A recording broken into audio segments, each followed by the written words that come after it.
Koubi Dina, qui est le coordonnateur du projet. Bonjour. Bonjour. Merci d'avoir accepté notre invitation. Santé avec le don de sang. Le geste sauve des centaines de vies chaque année de par le monde entier. Un geste volontaire que tout le monde n'est pourtant pas habitué à faire. Au Togo, la Croix-Rouge togolaise, qui a pour objectif, entre autres, d'encourager le public à donner de son sang, vient d'installer les clubs 25 du Togo. Le monde a besoin de sang de qualité. C'est le thème qui va guider les activités de ce concept. Regardez. La perte de sang à l'accouchement et lors des interventions chirurgicales sont des situations au cours desquelles le recours aux poches de sang est nécessaire, d'où l'importance des initiatives qui participent à donner volontairement de son sang. La naissance des Clubs 25 en est une preuve.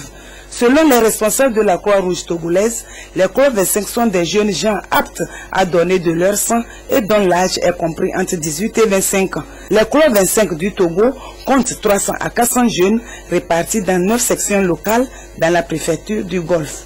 Nos engagements qu'on veut pris vis-à-vis de notre mouvement, c'est un engagement volontariat de mener une vie saine et responsable, de faire la promotion d'une sexualité responsable, de mener nos activités en matière de santé et faire la promotion de nous les jeunes. Avec le tabac et la drogue, le sang n'est pas de qualité sûre, parce qu'il y a plein de poches mais qui sont rejetées. Mais sans tabac ni drogue, les sangs sont de qualité sûre et neuve et ce seront acceptables pour des malades.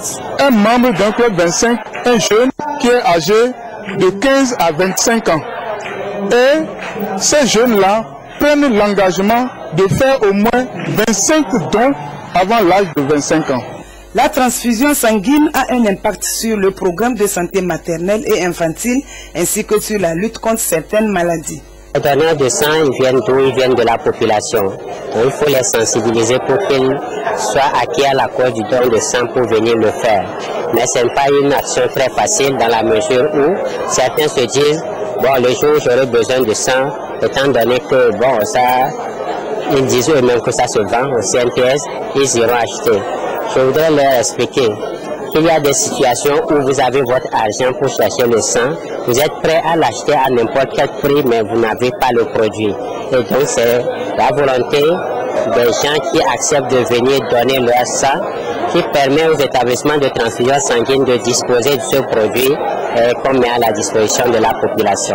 Le premier centre de transfusion sanguine a été créé en 1978 au Togo. Ce centre a permis à la Croix-Rouge de maintenir ses activités dans la mobilisation des donneurs de sang.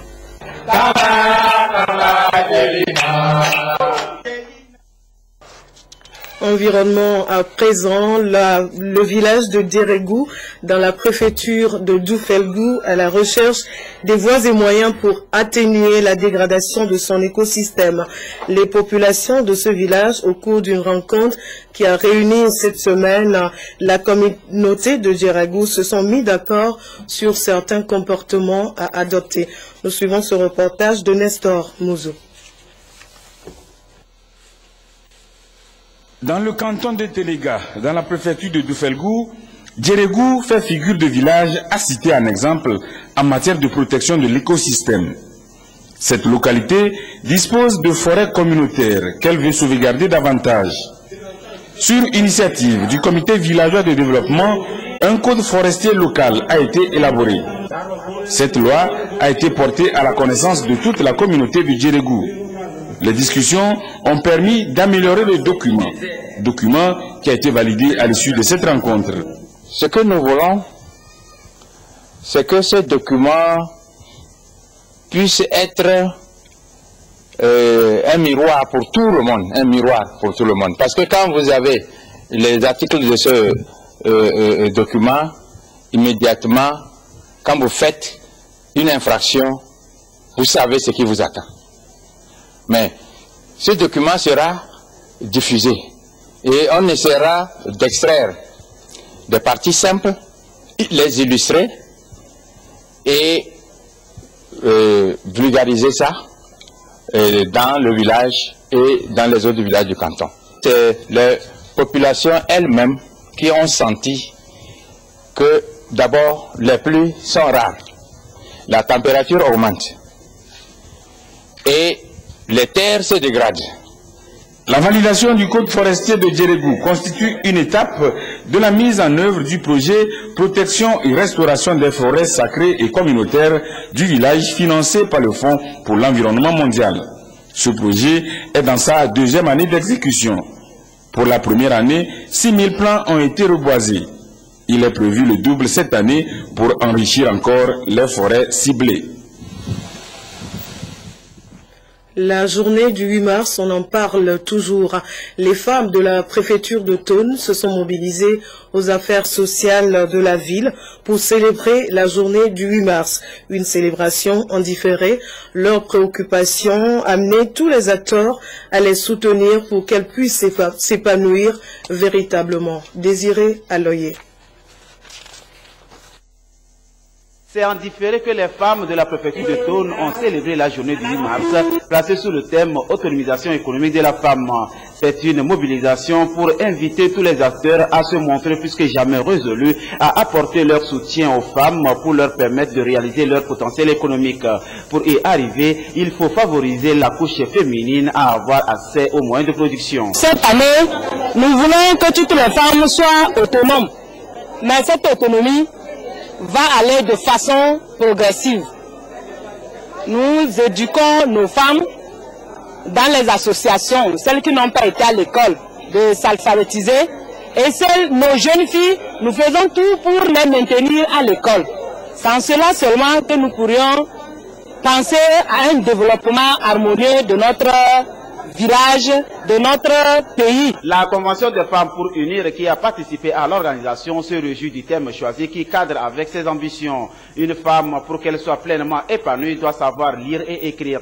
L'ONG Communication Développement Durable, CDD, dans cette optique, a primé avec l'appui de l'Union européenne les meilleures femmes et hommes qui se sont illustrés dans la production des textes en dialecte ben.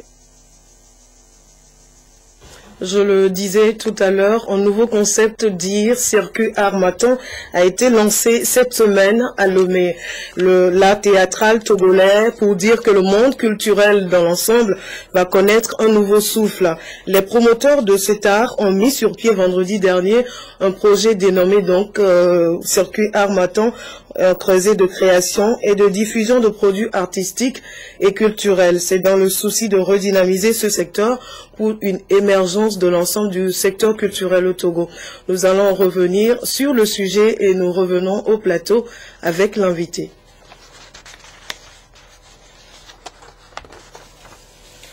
Je le disais tout à l'heure, on devrait revenir sur le sujet. Un nouveau concept a donc vu le jour cette semaine. Le concept est dit circuit Harmattan. C'est un concept qui veut développer le théâtre ou du moins la culture au Togo. Le concept a été lancé donc cette semaine, le vendredi.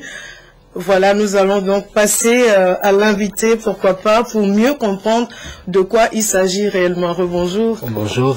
Merci d'être là. Et merci beaucoup et merci à vous de nous donner cette occasion de pouvoir parler de l'art dans notre pays et de pouvoir parler aussi de notre proposition qui est le projet en fait, c'est que Harmattan, qui a été un projet soumis à l'étude à la Commission de l'Union européenne qui a bien accepté, accompagné, appuyé ce projet à hauteur de 64% du budget. Et nous sommes très heureux parce que nous sommes à la phase actuellement du lancement et les activités vont suivre. Et le projet Circuit Harmattan se veut un projet qui va mettre en place des activités à travers 7 pays dont le Togo. Et ce projet va organiser des résidences en Haïti et puis au Togo, des résidences d'écriture. Et au cours de ces résidences, les auteurs vont produire des œuvres.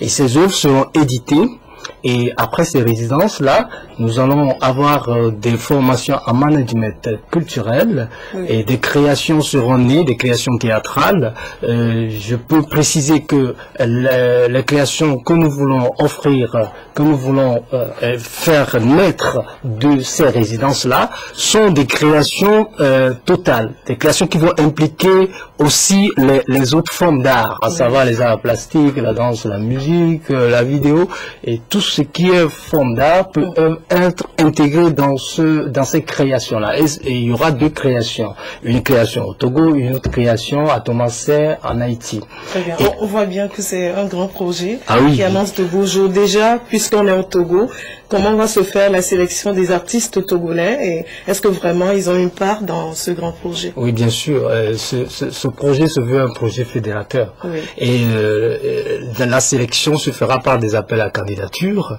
et nous allons inviter tous ceux qui sont dans le domaine artistique de ne pas hésiter à nous approcher parce que là nous sommes à la phase de la concrétisation du projet et c'est aussi l'occasion pour nous de pouvoir ici inviter tous ceux qui sont intéressés, qui ne sont pas obligatoirement dans les arts, je vais parler des sponsors et des entreprises, pour qu'ils puissent aussi positionner leurs produits. Parce que, vous savez, ce projet va faire travailler 80 acteurs culturels. Et parmi les 80 acteurs culturels, ça va toucher plus de 5 000, voire 10 000 personnes qui sont des métiers annexes, qui sont connectés à tout ce qui va se faire pendant la création. Déjà, avant d'en arriver là, vous avez parlé de la mise sur pied d'une agence. Oui. L'agence est où? Comment va se faire les candidatures? Voilà. Le public, certainement qu'il y a des artistes qui nous regardent. Oui. Spécifiquement, en fait, il faut dire que le projet nous permet, d'ici un an, d'ici un an, c'est-à-dire qu'après un an d'activité, de mettre en place cette institution qui est en fait l'agence Circuit Harmattan.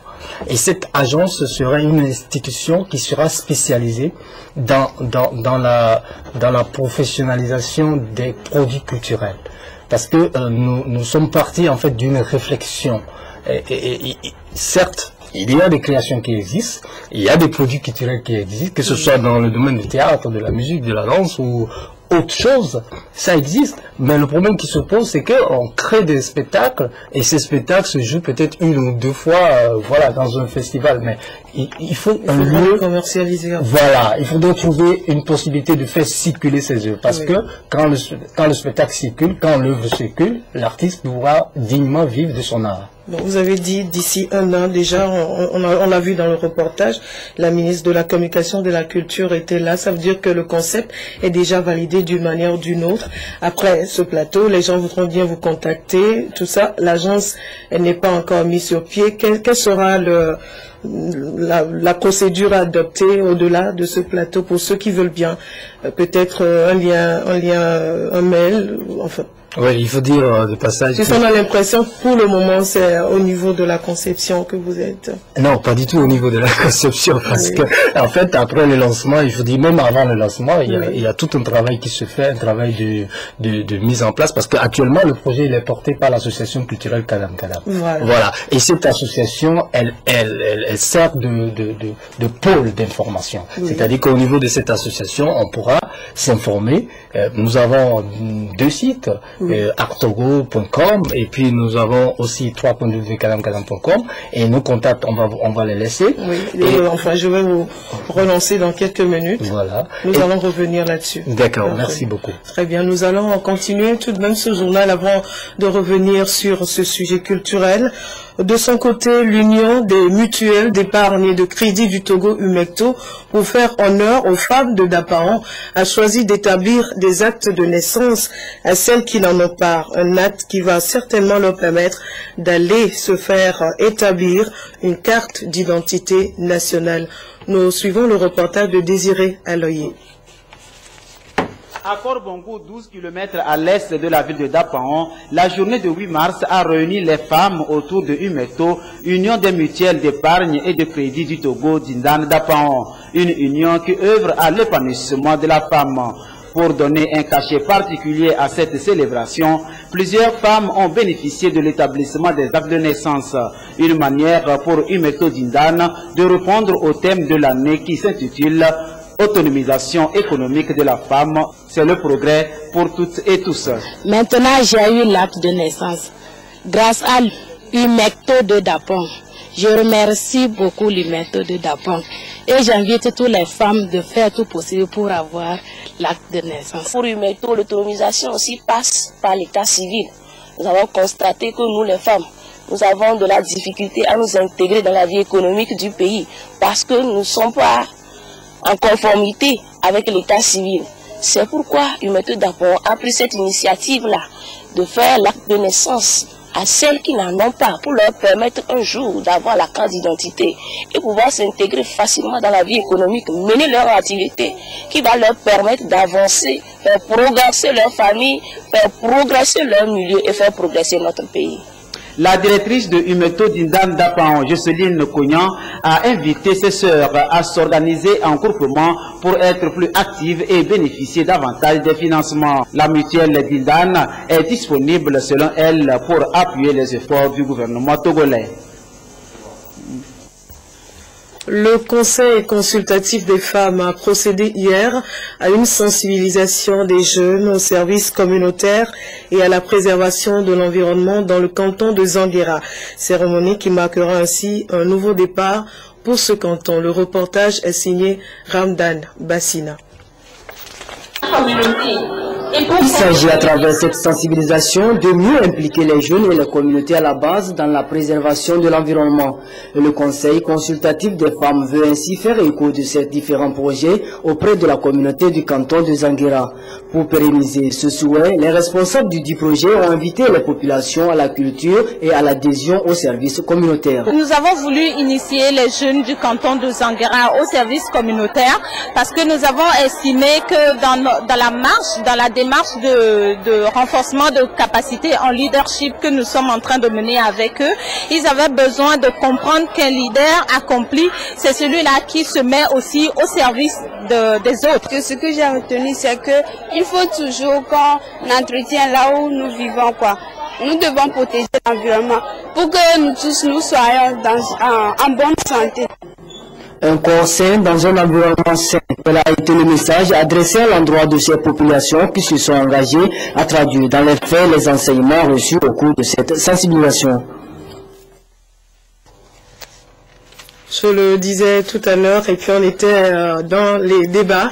Un nouveau concept est né, le concept est dit, circuit Harmattan. L'idée, c'est d'encourager le monde culturel à faire plus. À travers ce concept, il est question de créer un creuset et puis de permettre une large diffusion des œuvres artistiques du Togo et d'ailleurs. Le projet a été lancé le vendredi dernier à Lomé. Nous allons suivre donc le compte rendu de Apollinaire Kadanga avec à la voix Silver Aboudjou. Le théâtre, un art presque en disparition au Togo, va bientôt renaître de ses cendres avec l'avènement du circuit Harmattan. Un ambitieux projet qui va redonner à l'art théâtral une nouvelle image lui permettant de redorer son blason. Le succès d'un tel projet repose en partie sur le soutien de l'Union européenne et des États ACP. L'objectif principal, le nom du projet le dit même, c'est de créer un circuit de professionnalisation, mais avant qu'il y ait la possibilité de circuler, et la circulation ne peut qu'engendrer la professionnalisation. J'ai félicité la sérieuxité de ce projet, parce que ce projet envisage être durable même après le financement européen. Essayer de professionnaliser les hommes et les femmes de la culture. C'est un bel essai qui mérite d'être soutenu. Axé sur la création et la diffusion d'œuvres dramatiques, Circuit Harmattan est aussi un projet fédérateur et un vecteur d'intégration qui s'inscrit dans la droite ligne de la politique du gouvernement pour la relance du secteur culturel. Le gouvernement a mis en place ce cadre législatif qui est la politique de la culture adoptée en 2011 et qu'il y a un fonds d'aide à la culture qui vient d'être opérationnel en 2013 pour mieux accompagner les activités culturelles, les artistes et les actions culturelles pour permettre vraiment aux artistes de tous les secteurs, bien entendu, de pouvoir vivre pleinement leurs talents et de contribuer ainsi au développement du pays. Le projet Circuit Harmattan, par son extension dans le temps et dans l'espace, est une plateforme qui vise à terme la création d'une agence internationale spécialisée dans la diffusion des produits culturels.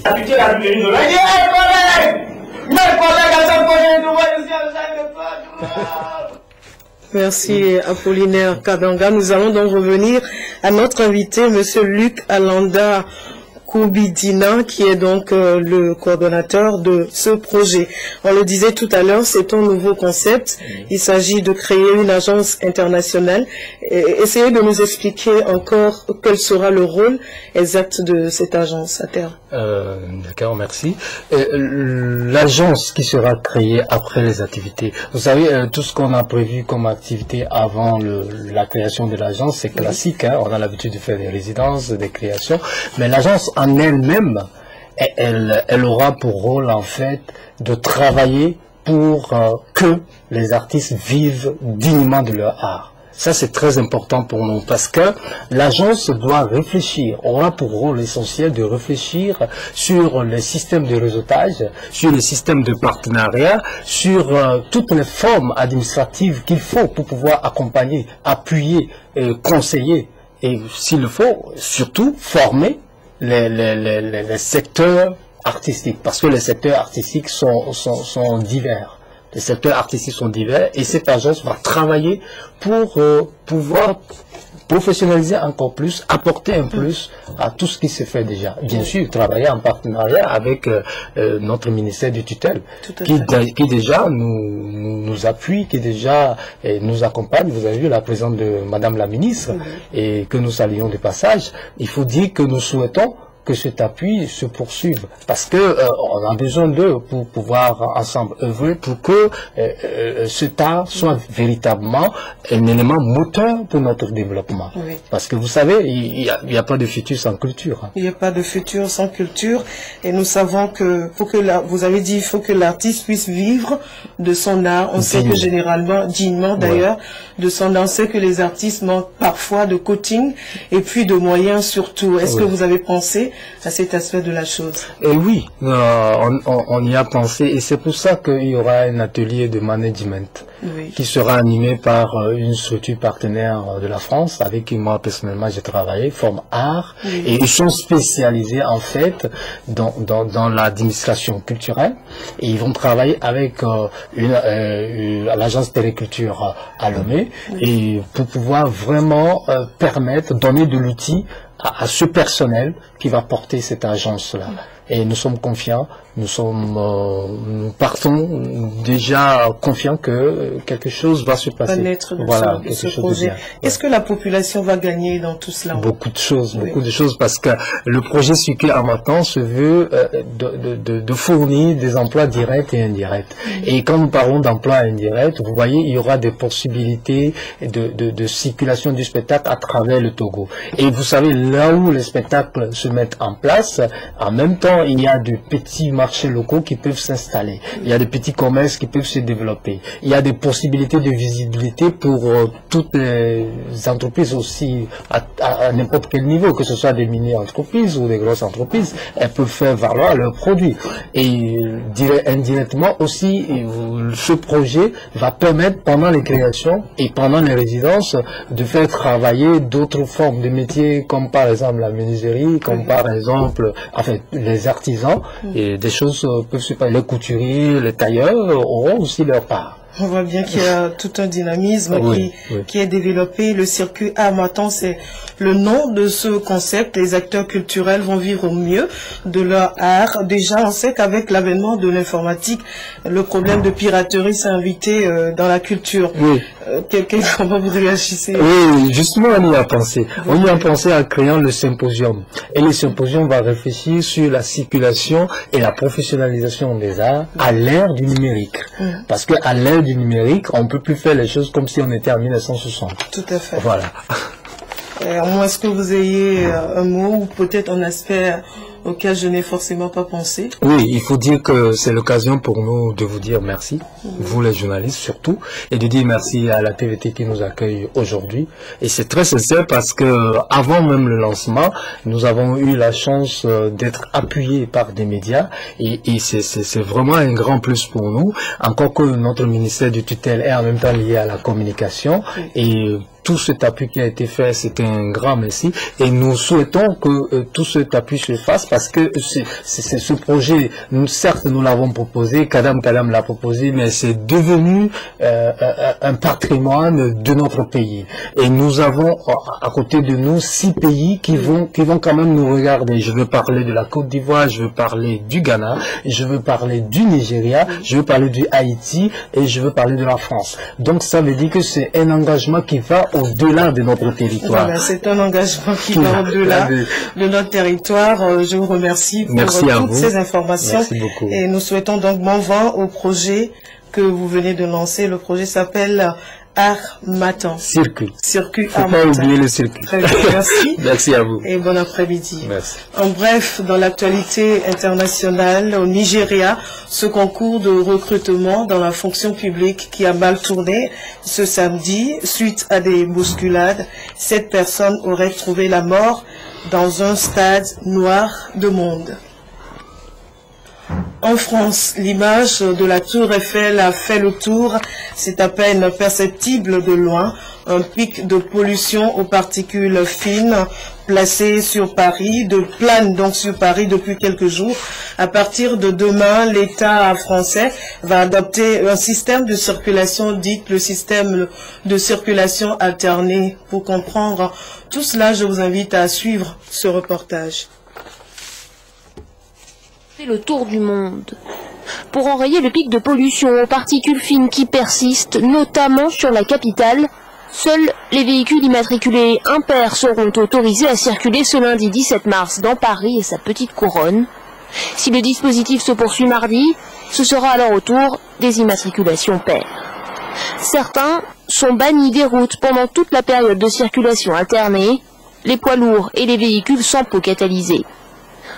D'autres bénéficient de dérogations, véhicules non polluants urgence ou encore taxis pourront circuler lundi.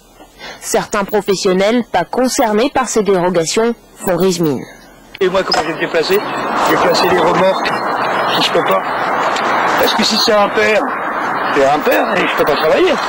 Et ce n'est pas la gratuité des transports en commun maintenue sur la période qui pourra aider. En 1997, lors de la première et dernière utilisation du dispositif jusqu'à aujourd'hui, la circulation alternée avait déjà été mal reçue.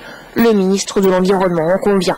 Il n'y a pas un très bon souvenir de la façon dont elle s'était passée en 1997 parce que c'est très compliqué à mettre en œuvre et parfois pour les gens c'est difficilement compréhensible. Le ministre de l'Environnement qui a assuré que des mesures seraient prises dans le cadre d'un plan de protection de l'atmosphère.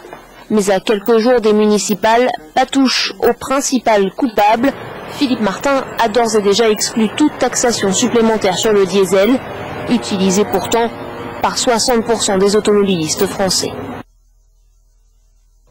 Pour terminer ce journal, nous revenons chez nous, où les populations de Kolo, de Gandé, d'Abandaoudé et de Kadjalawa dans la préfecture d'Assoli ont célébré du 13 au 15 mars leur fête traditionnelle annuelle sous Lundi. Le reportage de Nestor Mouzou.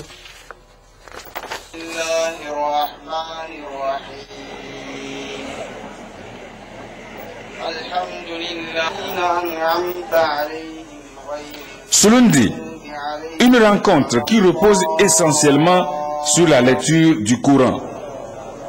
C'est le canal choisi par les populations de Kolo, de Gandé, d'Abandaoudé dans le canton de Soudou et de Kadjaloua dans celui de Koumondé dans la préfecture d'Assoli pour se retrouver annuellement.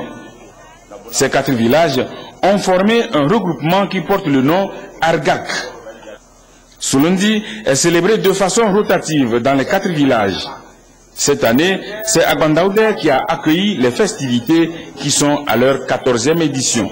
Nous nous retrouvons annuellement de manière alternative dans chacun de nos villages d'où nous sommes ressortissants pour organiser une cérémonie de prière. Et ça, c'est dans le souci de demander la paix pour notre pays, la paix pour les habitants du pays et la paix pour nous-mêmes.